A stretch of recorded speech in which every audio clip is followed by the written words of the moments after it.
Trial started today for the man accused of killing a Smith County pastor back in 2021.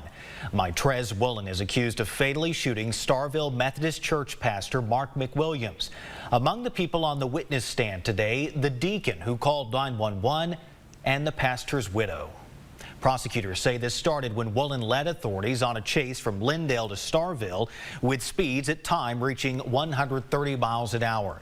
The pursuit ended right next to the church. Hours later, a manhunt was called off after hours of searching with both drones and dogs. In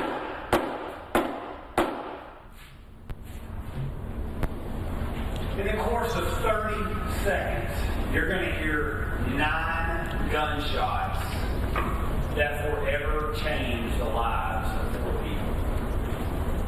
Who are those 4 people? Mark McWilliams is one of them. You're not going to hear from him because he's dead.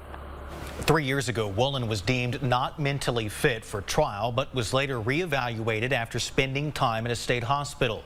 Prosecutors are not seeking the death penalty in this case, but instead life in prison. Trial continues tomorrow.